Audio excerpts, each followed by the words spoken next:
ایک کویسچن کیا تھا کہ یہ برازیل سے تھا، کسی نے پوچھا ہے کہ برازیل میں عورتوں کا کام کرنا لازم ہوتا ہے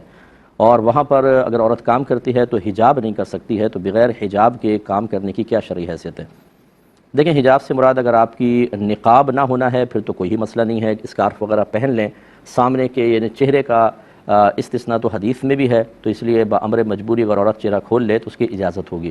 اور اگر آپ کا مطلب یہ ہے کہ بالکل وہ برقع وغیرہ یا بالکل ہی پردہ نہیں کر سکتی، نہ اسکارف تک نہیں لے سکتی ہے، تو یہ اگر پھر یہ دیکھیں گے کہ اس کی نوکری جو ہے وہ کس حد تک اس کی مجبوری ہے۔ اگر تو کوئی گھر میں مرد کمانے والے ہیں اور اس کو کوئی مسئلہ نہیں ہے تو پھر تو وہ پھر پردے کو فوقیت دے گی، پھر جاب نہیں کر سکتی ہے۔ اور اگر گھر میں کوئی کمانے والا نہیں ہے، اسی عورت کو اپنی کفالت کرنی ہے، خود باہر نکلنا ہے، تو پھر شریعت اجازت دیتی ہے جہاں تک وہ اپنے بدن کو کور رکھ سکتی ہے، اور آفس والے بھی اجازت دیں وہاں تک۔ لیکن یہ نہیں ہے کہ معذاللہ میں یہ کہہ رہا ہوں کہ اگر وہ اور مطلب بہت ہی مختصر لباس کا کہیں، چست قسم کے لباس کا، یعنی فحاشی کی طرف ایک میلان ہو، پھر تو اسٹینڈ لینا بہت ضروری ہے۔ لیکن اگر وہ لباس میں کوئی ایسا نہیں کرتے ہیں، وہ کہتے ہیں اسکارف وغیرہ نہ لیں آپ اوپر، تو بہرحال مجبوری کی صورت میں اس کی اجازت مل سکتی ہے۔ تو اب یہ مجبوری ہر شخص خود اپنی سمجھ سکتا ہے۔ بعض چیزوں کو ہم مجبوری بنا لیتے ہیں، حالانکہ نہیں ہوتی، تھوڑی سی فائٹ کر لیں، تھوڑا سا اسٹینڈ لیں تو ہماری مرضی کے موافق رزلٹ نکل سکتا ہے۔ لیکن ہم شرماتے رہتے ہیں، جھجکتے رہتے ہیں، ڈرتے رہتے ہیں، بے جا خوف میں مبتلا ہوتے ہیں، اور پھر ویسی کویسچن کر کے کسی سے اجازت لے کر